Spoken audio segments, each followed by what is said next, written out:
All right, everybody. Should we get started? On the fifth and final one of these Frank Davis Memorial Lecture Series talks. This time dedicated to Surrealism on the centenary of the Manifesto of Surrealism. I'm Gavin Parkinson, and one of the lecturers here, and I'm the organizer of this year's series, The Century of Surrealism. We've already had 4 lectures by Krzysztof Ignatiev, Fabrice Flagutez, Alice Mann, and Patricia Allman about various aspects of resistance by Surrealist artists and their practices across the middle part of the 20th century, and all are available to be viewed on the Courtauld YouTube channel.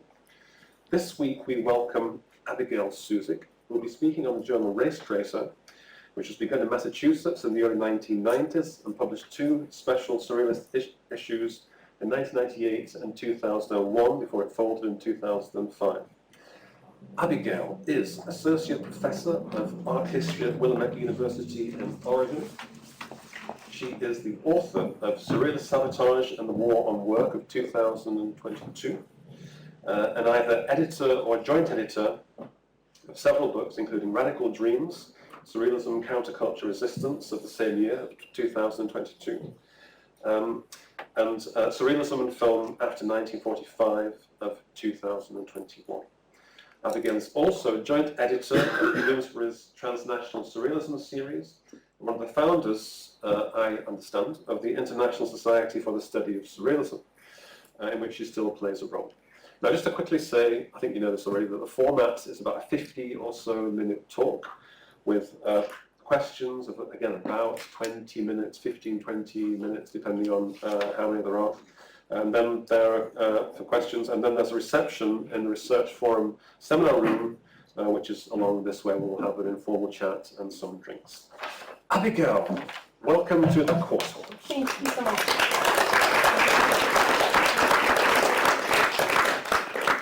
Hi, everybody. I'm really delighted to be here. Thank you so much for coming out.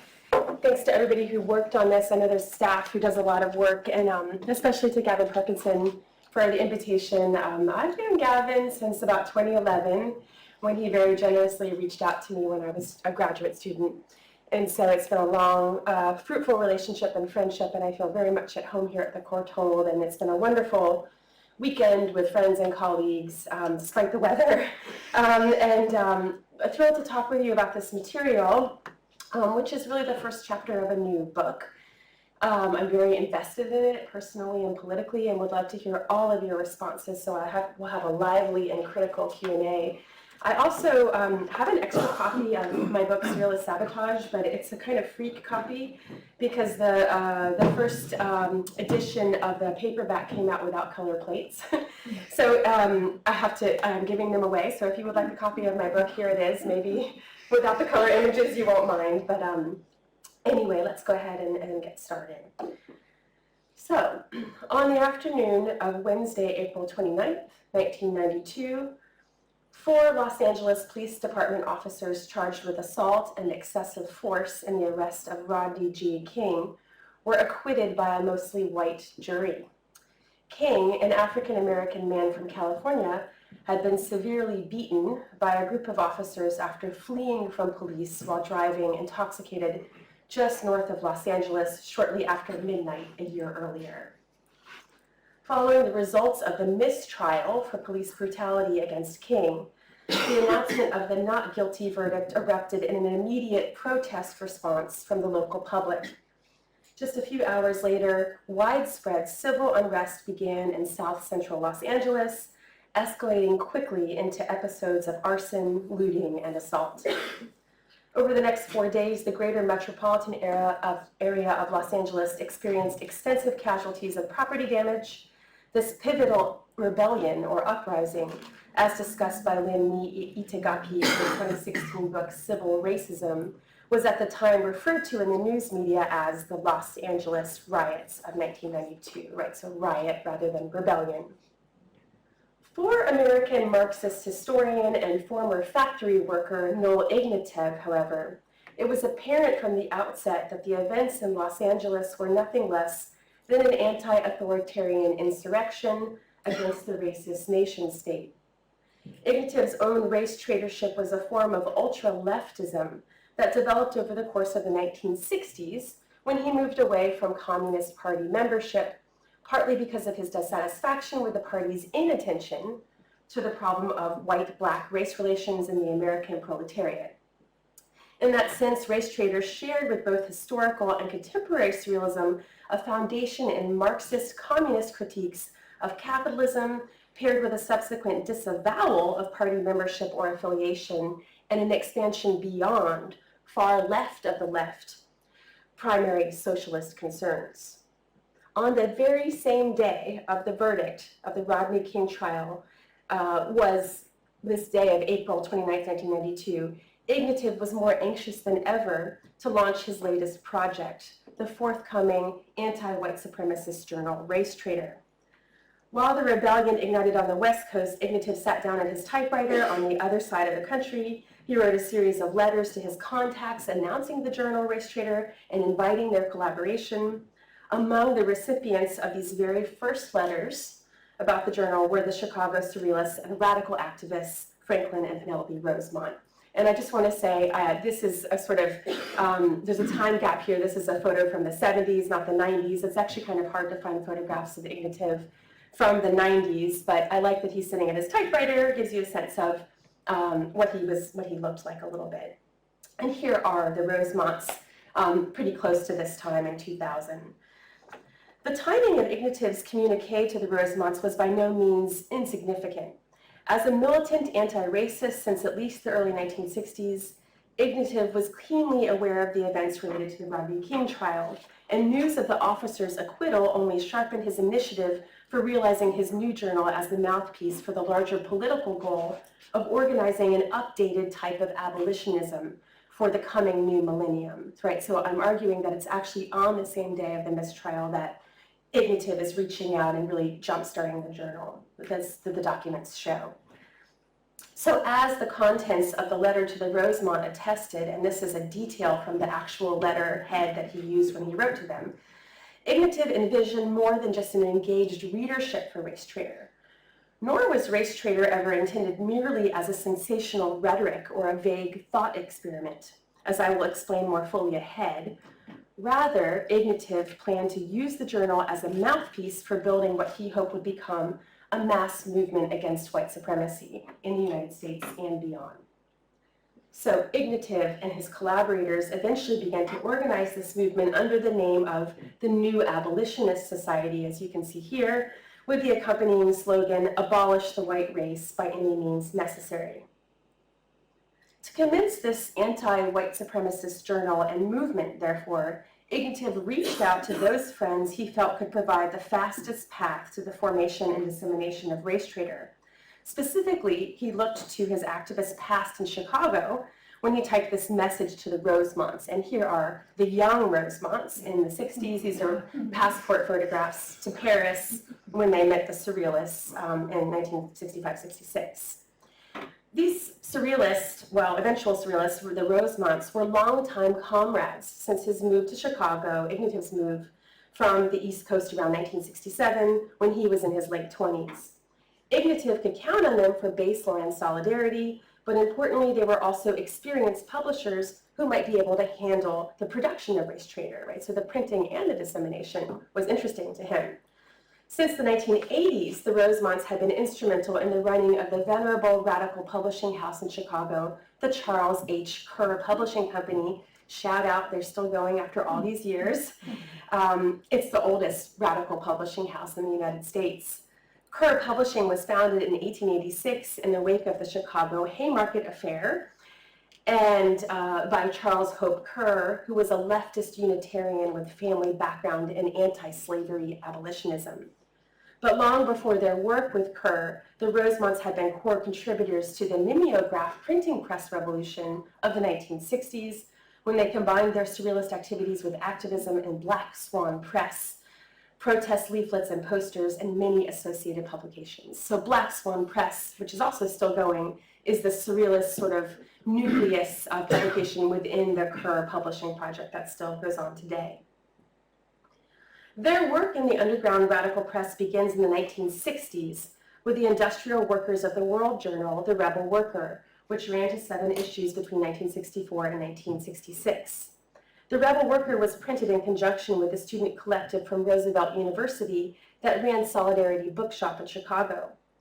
Although The Rebel Worker was an Industrial Workers of the World union publication that predated the formation of the Chicago Surrealist group by 2 years, so that group forms in '66, the cover and leaflets of this first issue already make it clear that Surrealist culture jamming strategies such as détournement, for instance, or sort of rerouting of images, if you will, that these strategies were important for the Solidarity Bookshop community. The cover of the first issue of The Rebel Worker that you see here in 1964 featured this drawing by member Torvald Fagra of Uncle Sam with the caption, "I'm organized, are you?"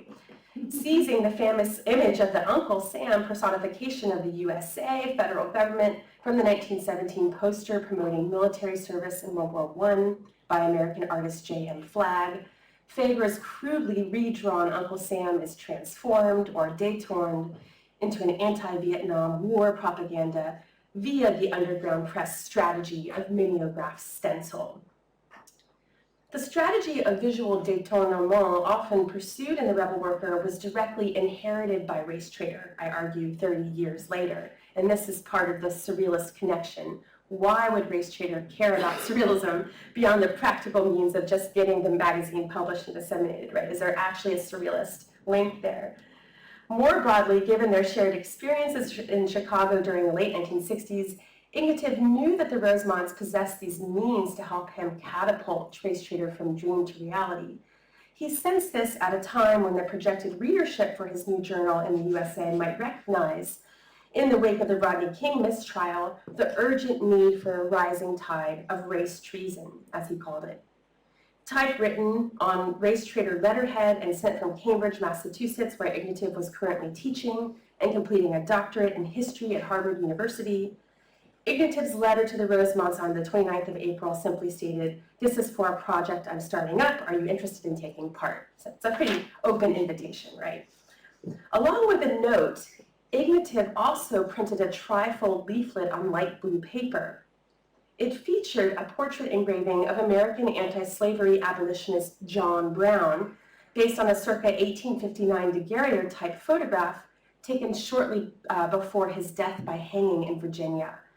If you don't know, Brown was executed following his group's seizure of the Federal Armory and Arsenal in the town of Harper's Ferry, Virginia, which since the 1860s has been West Virginia, and also the attempt at inciting a slave rebellion through the destruction of property and the taking of hostages. John Brown's militant race traitorship as a white man who took up violent direct action against slavery offered a powerful historical model for Ignatiev's new journal and for Ignatiev's activism in general. You see the imagery of John Brown over and over in the journal, and he's always referred to. So unlike the 1964 cover of The Rebel Worker by Chicago activist Torvald Fagra that we just saw showing Uncle Sam, calling for grassroots organizing, basically. This Race Traitor pamphlet appropriated a 19th century popular illustration of Brown to demonstrate the sincerity and consistency of its commitments to building on the legacy of American anti-slavery abolitionism, right? So this is not a détournement. The rhetorical model was homage. The short text included in the Race Traitor pamphlet made such a lineage clear, titled Editorial Statement for a Forthcoming Publication, Race Traitor, Treason to Whiteness is Loyalty to Humanity. The pamphlet that Ignatiev sent to the Rosemonts included what would soon become the editor's introduction for the first issue of the new journal. It also included a call for participation from contributors, editorial board members, financial supporters, and publishing partners. The text proclaimed, Race Traitor aims to serve as an intellectual center for those seeking to abolish the white race. Okay, let's turn to section 2. Surrealist Race Traitors, ? Building the Alliance. When Ignatiev sent this initial inquiry to the Rosemonts on the day of the Rodney King verdict, which is an amazing timing, I think, and in subsequent letters over the course of 92 and 93, he envisioned the potential for an extended collaboration with the Rosemonts on Race Traitor spanning the distance between Chicago and Cambridge in the coming years. In a letter from mid-August of 1992, Ignatiev inquired whether Kerr Publishing Company might be willing to take on Race Traitor, and if not, would the Rosemonts themselves be willing to handle the printing as a paid job on the side? So there's definitely this practical aspect of the correspondence, which is in archives in the USA. Moreover, Ignatiev had heard from the American historian and scholar David Roediger, who had close ties to the Chicago Surrealists as a collaborator since the late 1970s, and in some ways, if you don't know, Roediger was a Surrealist, which is fascinating. I'll return to him. He learned that Franklin Rosemont was in the midst of writing an essay about the LA Rebellion that year. Are you interested in publishing this essay in RT? Ignatiev asked the Rosemonts, as you can see. Letter after letter demonstrated the crucial role that the Rosemonts played in Ignatiev's conceptualization of Race Traitor Journal, and indeed, the Chicago Surrealist essay on LA and the uprising became the first explicitly Surrealist contribution to the journal in issue number 2 from the summer of 1993. Ignatiev's desire to collaborate with the Rosemonts exceeded mere logistics or the familiarity of their 20-year friendship. Ignatiev recognized the Rosemonts' commitment to an anti-racist and anti-capitalist revolution, even if their agitation was ultimately aligned with the Surrealist Revolution. And this had been declared, of course, if you don't know, in 1924, just 100 years ago, and it's actually, today is just 9 days after the publication of the first issue of the first Surrealist journal, La Révolution Surrealiste, so it's really exactly 100 years. That this Surrealist revolution, actually above any other insurrectionary affiliation, was important for these Chicago Surrealists that you see here on the screen, another image. For Ignatiev, however, they were first and foremost radical leftist activists whose commitment to anti-Vietnam War and pro-civil rights agitation was clear since their undergraduate studies at Roosevelt University in Chicago during this period of the photograph in the 1960s. In the mid to late 60s, they were also involved in anti-Vietnam War protests and to some extent Black Power solidarity work. The Rosemonts became acquainted with Ignatiev. At that time, he was known as Ignatin. He changed his name.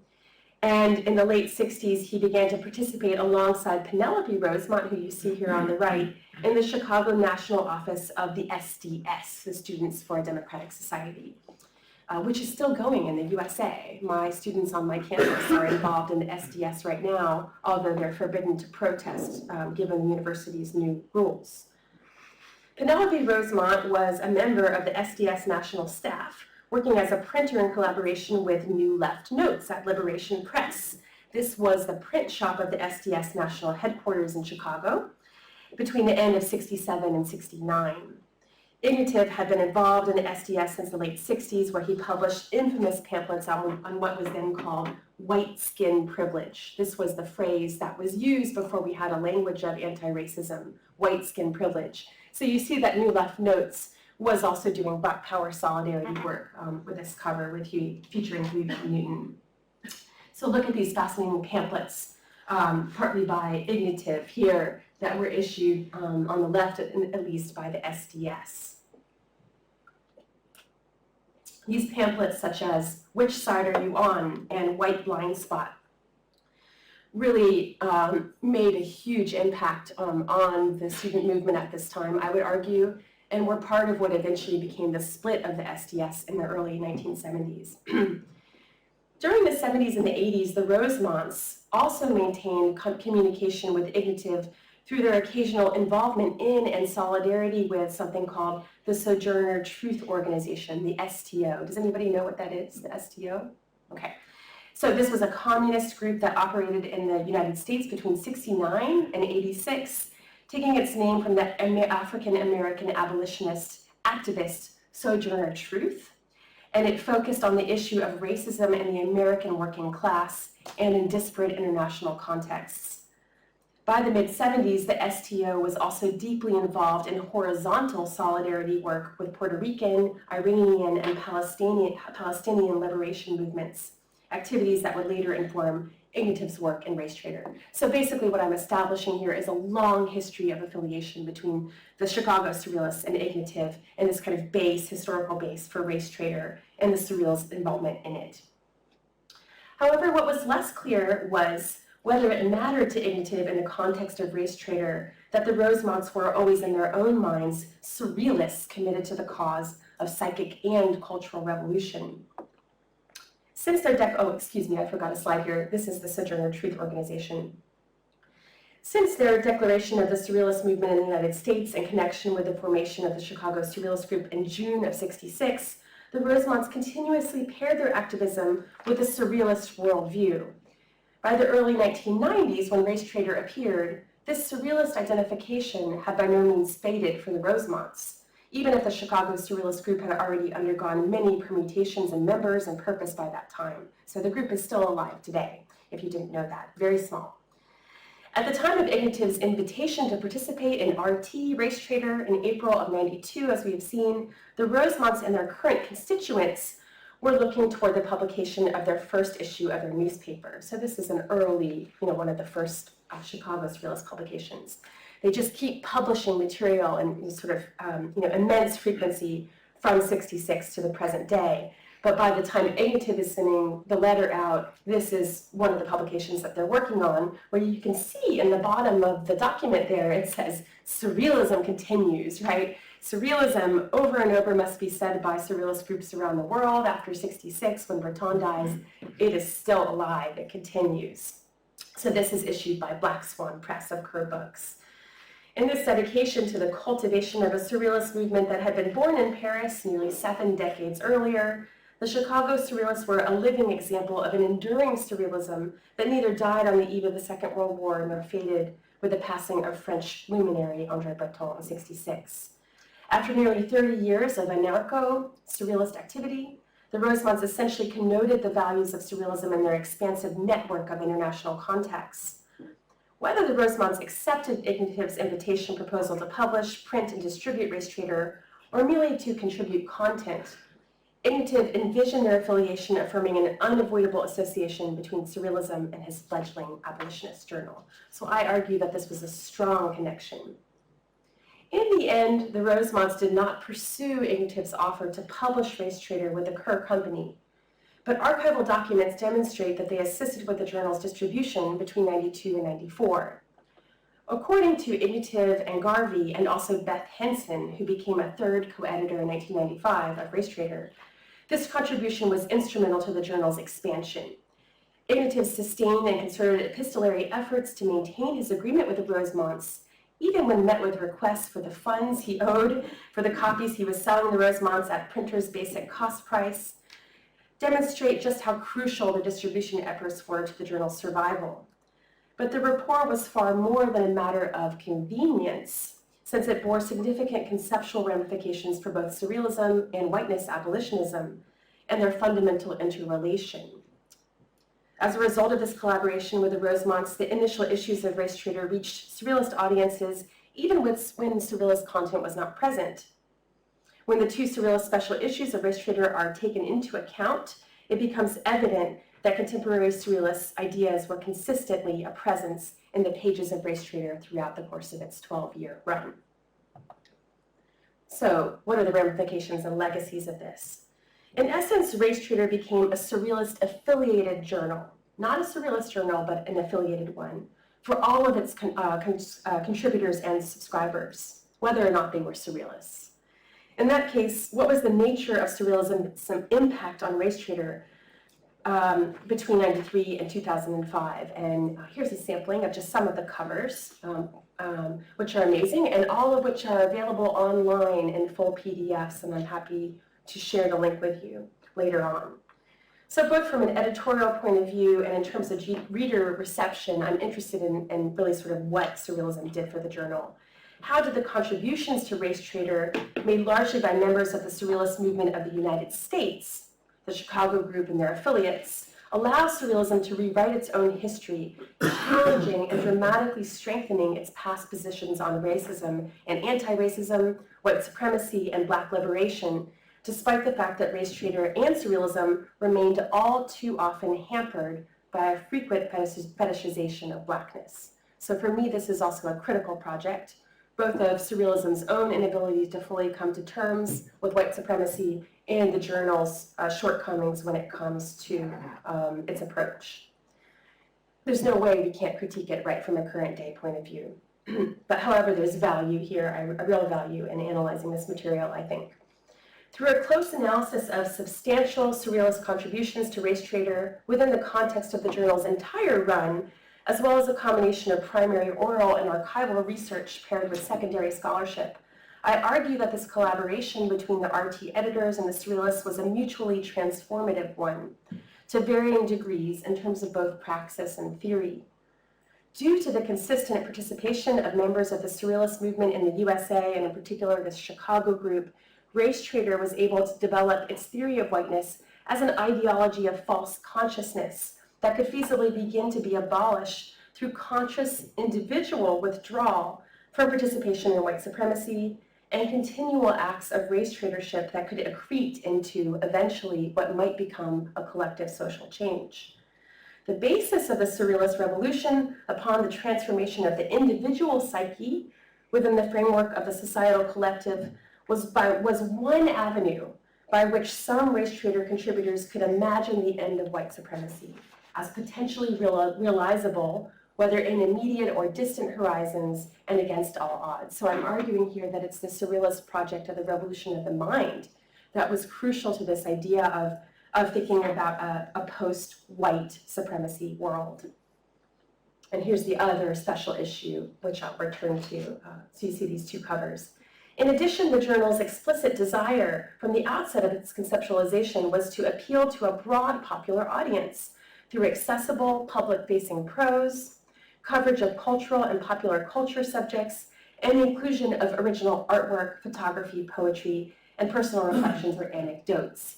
And so you see here, we do have an artwork by a very little-known American surrealist here on the cover, which I won't discuss. The surrealist content of Race Traitor was far and away the most powerful realization of this goal to nurture a robust cultural front for the new abolitionist movement, even with all of the imperfections and shortcomings that both of these revolutionary endeavors encompassed.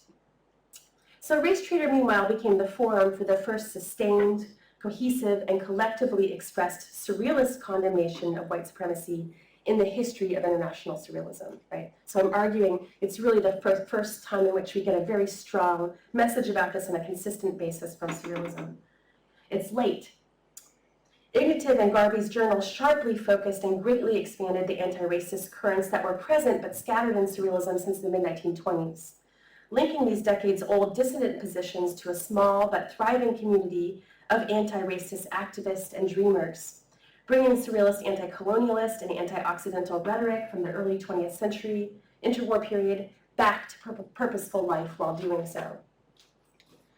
So even though on a surface level surrealism remained for the most part tangential to the activities of Race Traitor and its new abolitionist society, ultimately surrealist histories, expressions, and imaginaries became a distinctive aspect of its discourse formation, as is evidenced in the pages of the journal itself.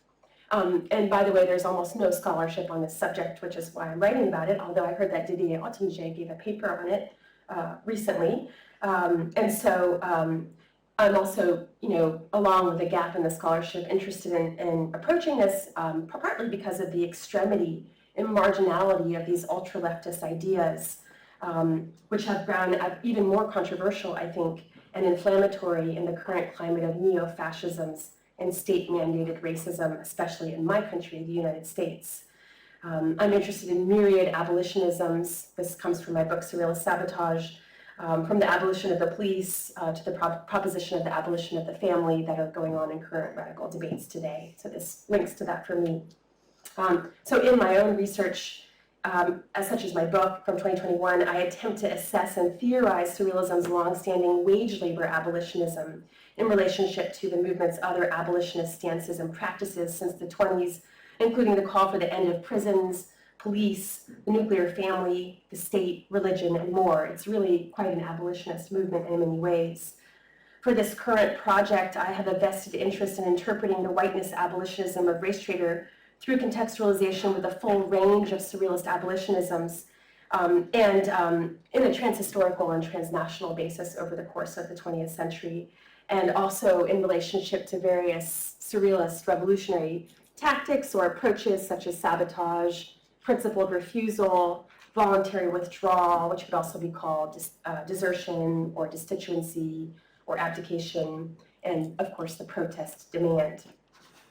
Likewise, my approach to this subject is informed by the anarchist theory of prefiguration. Prefiguration fascinates me. It's a hybrid form of theory praxis that attempts to fold radical theories for social transformation into the practices of daily life in an incremental level. So linking the quotidian act, the lived life on a daily basis as consistently as possible to what could be called a post-abolition future. So what comes after capitalism falls, or is there possibly an anti-racist future within our reach? You have to use your imagination for this and achieve it through small-scale steps. That might seem impossible in the present. That's prefiguration to some degree. So it is the provocative presumption and assumption of Race Traitor that the abolition of whiteness and with it the end of white supremacy is a realizable goal. That is at once its most compelling and troubled premise. While aspects of Race Traitor and surrealist contributions to it remain problematic now as they were 3 decades ago, the utopian intensity of this resolution to end white supremacy through the momentum of a mass social movement had a significant, if subterranean, impact on critical whiteness studies, which is a field that has grown immensely in the last 30 years, and more broadly received ideas about systemic racism in the new millennium. So before the publication of groundbreaking books such as Robin Kelly's Race Rebels from '94 or Roediger's For the Abolition of Whiteness, also from '94, and Ignatiev's own very famous book from '95, How the Irish Became White, there was Race Traitor. Race Traitor was the kind of ground for all of this. And also, we have to think in the background here is the scholar Ted Allen, who you see on a book on the right by Ted Allen, who was Ignatiev's mentor and sometimes collaborated and also with him, and also published the first volume of his book, The Invention of the White Race, in '94. '94 is a huge year for these studies to come to the fore. So Race Traitor was of its time, but also slightly ahead of it. Thus, another aim of my study is interdisciplinary and historiographic in terms of its attempt to illuminate the grievously underexplored links, both biographical and theoretical, between contemporary and historical surrealism and prominent scholars in fields such as critical whiteness studies, such as Ignatiev and Roediger, or in African American history and theories of race relations, and Black liberation studies, such as Robin D.G. Kelly and John Bracey Jr., who recently passed away. Surrealism was important to these thinkers at different points in their lives and in various aspects of their work, as you probably know, and an intricately overlapping genealogy of intellectual and political affinity and relationality, which can be glimpsed in microcosm in the pages of Race Traitor. So let's think a little bit about terminology. So let's step back and revisit an even more fundamental question that I've been kind of skirting here. How did Race Traitor define whiteness and the abolition of whiteness? In their opening editorial statement for the journal's first number in 1993, featuring an image of mostly white students attempting to overturn a school bus during the Los Angeles Rebellion of '92, Garvey and Ignatiev, the editors of RT, state these principles. So let's go to the quote. The white race is a historically constructed social formation. Historically constructed because, like royalty, it is a product of some people's responses to historical circumstances. A social formation because it is a fact of society corresponding to no classification recognized by natural science. The white race consists of those who partake of the privileges of the white skin in this society. Its most wretched members share, in certain respects, a status higher than that of the most exalted persons excluded from it, in return for which they give their support to the system that degrades them. Advocating the abolition of the white race is distinct from what is called anti-racism. The abolitionists maintain, on the contrary, that people were not favored socially because they were white. Rather, they were defined as white because they were favored. And note this very early usage of this neologism, anti-racism here. Noel Ignatiev died in his late 70s in 2019. But during my research for this project, I had the chance to interview his co-editor and co-author of that essay, John Garvey, a veteran labor organizer in Manhattan who clarified that the journal had no real interest in white skin as such, nor did it actually seek to harm anyone through what they called their new abolitionist movement. They weren't seeking violent direct action, although we know that they admired John Brown very much. They weren't seeking white genocide or even the hegemony of other races over the white race. Rather, what they wanted to abolish was what they considered to be the socially constructed category of the white race as an idea that had been paraded as natural fact in order to sustain a system of endless oppression. So whiteness as construction. Some of the limitations of this goal were noted immediately by early participants in Race Traitor, such as Roediger, who in his forthcoming memoir and in his recent interview with me, so I was able to see some of the memoir and talk with David, who's wonderful, and I'm very grateful for his assistance. He explained that he declined to join the Race Traitor board, the editorial board, when he was invited by Ignatiev and Garvey, because he felt that the journal's title problematically projected a white readership. Paul Buell, the founder of the SDS-affiliated journal Radical America, which we saw earlier, it was one of the radical journals that the Chicago Surrealists published in and was part of their kind of surrealist outreach in the political left in the 60s. Paul Buell also told me in an interview in February of this year that the focus on whiteness in the journal was actually a divisive strategy, in his opinion, that could contribute to the fragmentation of a so-called left. So, as you might know, the SDS does fall apart in the early 70s over issues of racism, or of race, rather. So, part of the SDS wants to radicalize and become militant anti-racist. The rest of the SDS doesn't, and it splits and falls apart. So, this is an old idea. Letters to the editor published in the journal during its 12-year run also indicate that the readership simultaneously recognized the effectiveness of the abolitionist rhetoric and also its limitations. It was easy to talk about abolishing whiteness, when in reality, how could people embedded in systemic racism just step away? And how would critical whiteness rhetoric actually contribute to Black liberation?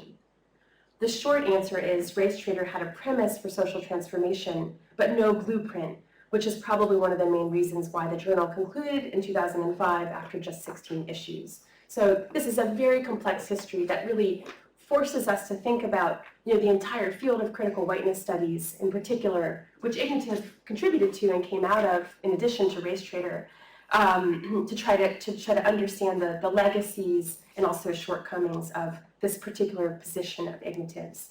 The surrealist question is something else, it's quite different and very complex. So what were the surrealist contents of Race Traitor quite briefly?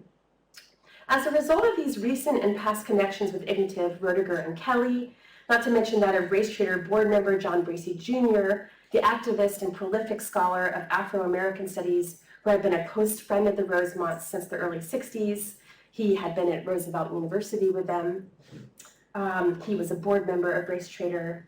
They enter a familiar milieu with friends, collaborators, longtime friends, new friends like Rob and Kelly. And Roediger, by the way, is a frequent contributor to the journal, as you'll hear.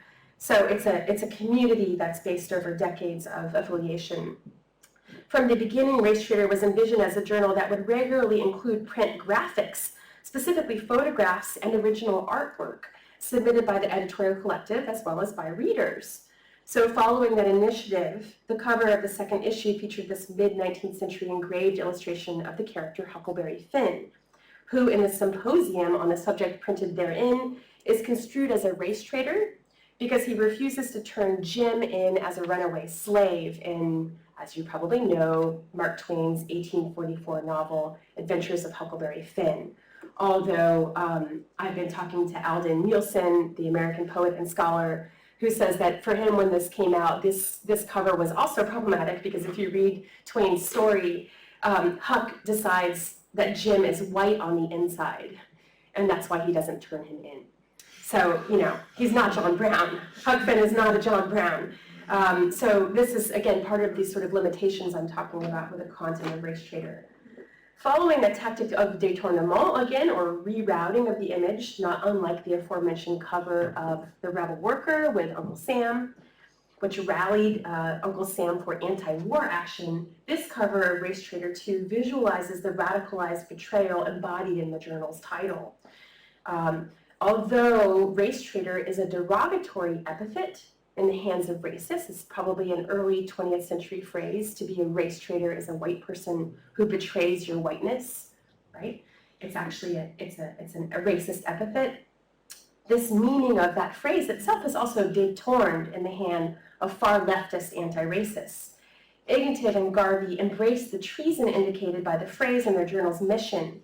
By this logic, the cover of Race Traitor 2 reroutes a frontispiece from the American edition, first edition of Twain's 1844 book by the artist E.W. Kimball, who became well known for his racist caricatures of African Americans in his illustrations of books by Twain and other authors. So, here Huck Finn becomes kind of like a white freedom fighter, anti-slavery freedom fighter, and a satirical harbinger of John Brown's future actions at Harper's Ferry 20 years later.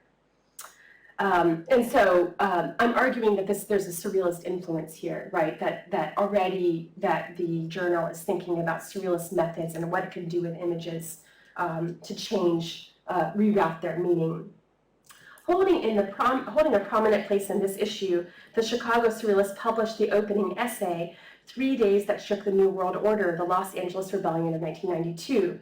This essay cast the revolt that spring as a revolutionary refusal of the, quote, slave system known as daily life in America, end quote. In our interview, I was happy to learn from Roediger that he drafted this text with Franklin Rosemont and that the rest of the group agreed to the collective signature. So that's the Chicago Surrealist group. In a 16-page manifesto that opens with a barrage of incendiary epigraphs by T-Bone Slim, Charlie Parker, and C.L.R. James, the Surrealists laud the uprisings that took place across the Los Angeles metropolitan area. In their statement of solidarity with the revolt in LA, Chicago Surrealists exclaimed that April-May of '92 was a catalytic turning point comparable to the protests of May '68. And the Surrealists talk about it here. They say the bold initiative of LA's daring young rebels has now enabled countless millions to see, hear, and feel as never before the thoroughgoing crisis of this deadly civilization. In a social order in which the doors of perception are systematically blocked, boarded up, and covered with barbed wire, the liberation of the senses is an indispensable prerequisite for all other liberation. Those of us who continue to dream of revolution, who have not despaired of creating a truly free society, proclaim not only our solidarity with the LA rebels and our determination to defend them, but also our conviction that their action has done more to bring fundamental questions to the fore than anything that has happened in years. The Surrealists call as white race traitors who want to defend the black and brown rebels in LA was echoed for me in my interview with comparative literature scholar Joanna Brooks about her involvement in Race Traitor this year. Brooks discussed with me this notion of white race traitorship as the defense of black bodies and posed this question to me: what is the treasonous act? What is the treasonous act when we stop prioritizing our personal safety and interpose ourselves physically between cops and black people? 4 years after the publication of the Surrealist LA Manifesto in the summer of '98, we see that they have this first special issue, the Surrealist Revolution Against Whiteness. And we have essays in there by Laura Corsiglia, Ted Jones, Paul Guerin, Charles Radcliffe, David Roediger, Rosemont, Ron Sakolsky, and others, and also translations of historical texts, such as the Surrealist Manifesto co-written in 1932 with members of the Martinican Legitimate Defense Group for Nancy Cunard's Negro Anthology of 1934, an essay called Murderous Humanitarianism, a very important text in Surrealism's history. And this is the contents of that special issue. There's so much in it. It's amazing. It's really rich, and you can get it all online, the whole issue. They state, the Surrealists state in this special issue, with an unbroken continuity from 24 down to the present day, the Surrealist movement has helped develop not only a revolutionary critique of whiteness, but also new forms of revolutionary action against it. As a historically constructed social formation, the notion of a white race appears, and this is echoing Ignatiev, I think, as ideology, mirage, hoax, hallucination, con game, racket, swindle, an altogether malevolent piece of duplicity and horror. From the surrealist point of view, traditional anti-racist strategies, education against prejudice, support for civil rights, boycotts, picket lines, etc., however important, clearly are not enough. The fact that white privilege is an inherently irrational phenomenon is proof that it cannot be overcome by rational means alone. So Franklin Rosemont's aim, and he's really kind of the leader of this issue in terms of the content and the vision, is to make a cause for surrealism's consistent critique of white supremacy since the post-World War I period, so over the course of the entire history of the Surrealist movement on a transnational basis. But there are several points at which Franklin reveals the silences, aporias, and errors of historical surrealist discourse and action related to these issues. So he's critical of surrealism's anti-racist efforts, even as I think we should be critical of his efforts. It's not enough. Even while quoting from key 1920s surrealist texts such as Paul Eluard's fervent attack in 1925 on European supremacy and white decadence, and the, quote, corpse of white man in his essay, The Abolition of Slavery, so that's a 1925 essay by Eluard, Rosemont reports, quote, initially, however, race as such figured only peripherally in surrealist discourse. During the 1920s, Rosemont reminds us, French surrealism rallied for an overarching dialectical struggle for freedom and emancipation from oppression, rooted in an anti-nationalist and anti-clerical call for the destruction of white European culture and sworn solidarity with anti-colonialist insurrections beyond the Occident, such as that of the coalition of Amazigh tribes in the Rif Mountains of Morocco, who resisted the French and Spanish troops in what became known as the Rif War from the 1920s. Perhaps building on research completed by Michael Richardson in his introduction to the 1996 volume of texts translated with Krzysztof Fiolkowski, Refusal of the Shadow, Surrealism in the Caribbean, Rosemont highlights writings by Martinican Jules Monareau, Pierre Yoyot, Aimé Césaire, and Suzanne Césaire. Some of Franklin's references are still under-researched in the field of surrealism studies today, such as Benjamin Paret's defense of the Mau Mau Rebellion in Kenya, which was in Medium, the surrealist publication in June of '53, and the tract entitled In the Kingdom of the Dollar from Beef, Surrealist, which was a journal from November of '58, an article which denounced the treatment of Black Alabama sharecropper Jimmy Wilson, who was sentenced to death for the alleged theft of $1.75. Rosemont concludes his compilation with a brief account of Chicago's surrealist activism, etc. So he reviews, actually not very well known at this time, history of what might be called a kind of proto-surrealist anti-racist activism.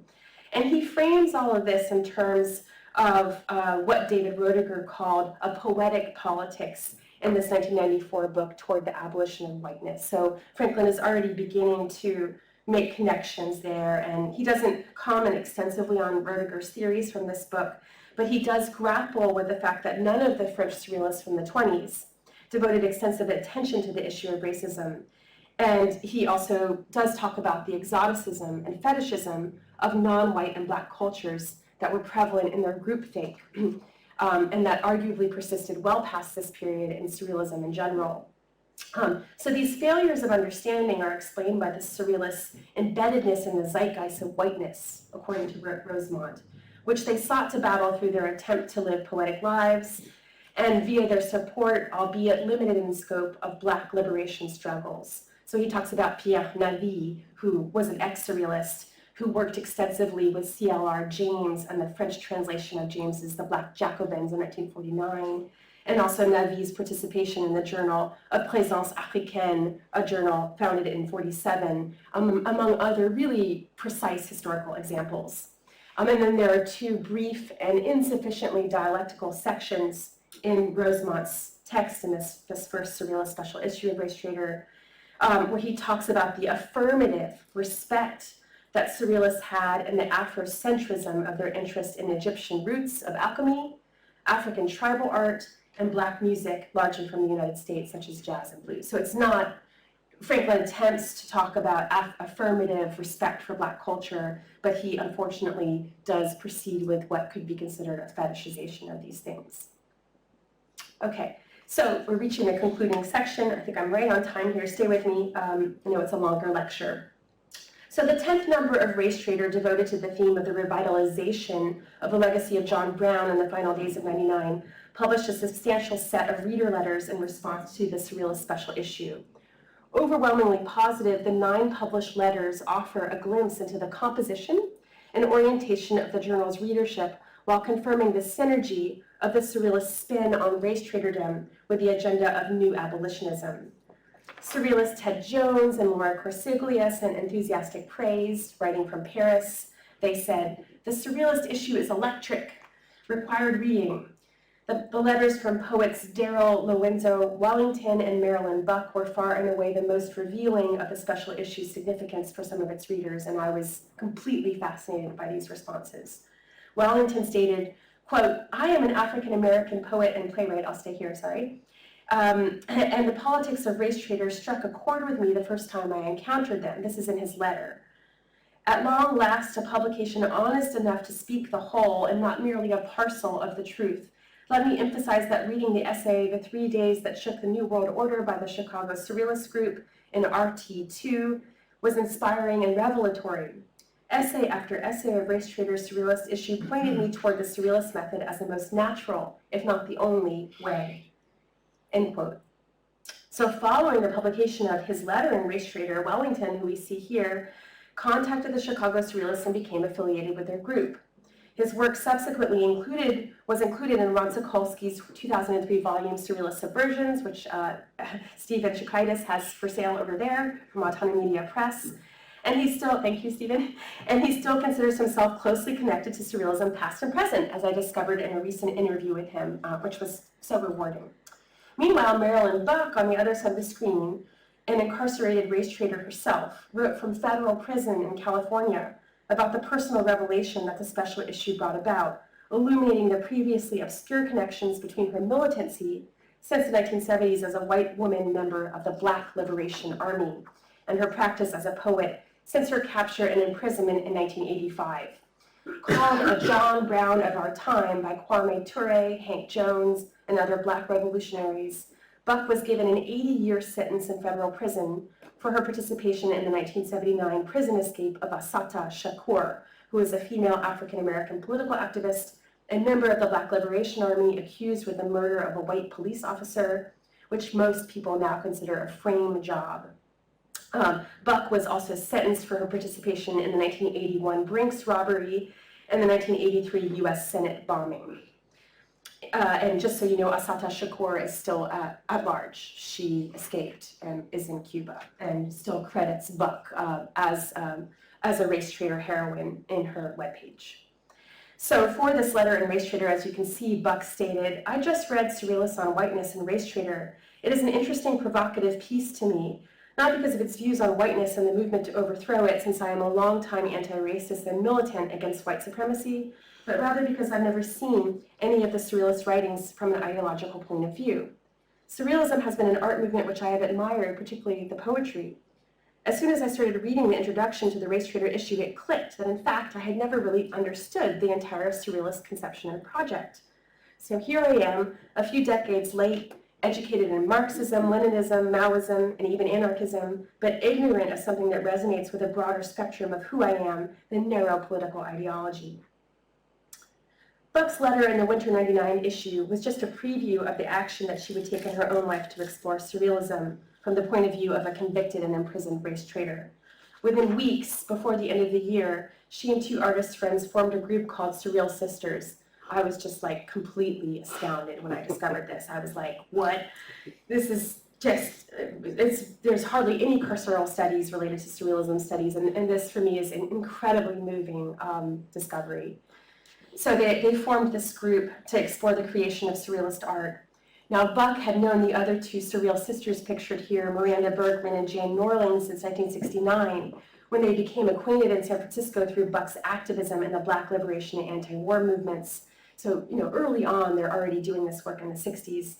And also through Bergman and Norling's work in the artist protest group called the Haight-Ashbury Muralists. They were doing huge political murals in San Francisco. So they formed the Surrealist Sisters, and they continue to meet at the Dublin Federal Correctional Institution, FCI, in the Oakland Bay Area, where Buck had been incarcerated since 1993, a miserable institution that was later shut down from its abusive policies with prisoners. In the next decade, Buck maintained Surrealism as a steady focus until her death from cancer in 2010. They released her about 3 weeks before she died, just to let her out for a minute, I guess. So this is the cover of the book that they did. It's with Buck's poetry, but listen to this.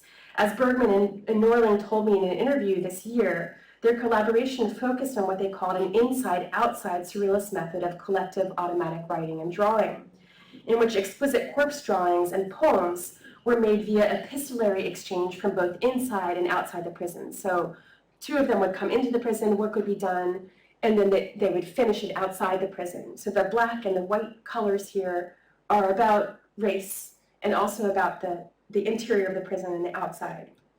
The choice to use white ink on black paper was conceptually significant for all of them, signaling their commitment to the cause of black liberation, while also allowing for the continuity of the exquisite corpse method. With incarceration, the artists used the postal system to exchange and complete the drawings. Over the next decade, Buck continued to engage in surrealist automatic visual and textual strategies until released from prison. At the age of 62, she spent nearly 30 years as an inmate. So, all of this, leads up to the final Surrealist special issue, which is then followed by this extremely important book by Robin D.G. Kelley that I hope you know, Freedom Dreams, where he has a substantial chapter talking about surrealism as a potentially effective modality for some aspects of Black liberation struggles. And Kelley still has that position and still thinks of surrealism as an effective modality for specifically Black liberation struggles. I think that this issue is sort of pivotal at this time, this second Surrealist special issue, which I won't talk much about, but it has a lot to do with kind of tensions in American Marxism and communism. And so also we should just mention Black, Brown, and Beige, if you don't know it, which would follow by Kelley and Rosemont, which is one of our most important texts in the field of surrealism that gathers together writings related to Black liberation and anti-racism. And just so you know, the final issue of Race Traitor was devoted to Palestine and has immense relevance for the dire humanitarian crisis in Gaza today. You can read the entire Palestine issue online at this website, as well as the entire run of Race Traitor, as I've said. So to conclude, for the editors of Race Traitor, contemporary surrealism must commit to the abolition of whiteness and the eradication of white skin privilege if it is to remain relevant as an agent of social transformation. So this is a militant race traitorship. And I will conclude just with this quote from this second Surrealist issue, where it says, these are the Surrealists, abolitionists are frequently asked, without whiteness as a social identity, what would those presently defined as white be? Our standard response is, first, that it is not possible to say in advance, and second, that people must use their imaginations. If one of the damaging effects of whiteness is that it cripples the imagination, one of the strengths of surrealism is that it seeks to free it. Thank you.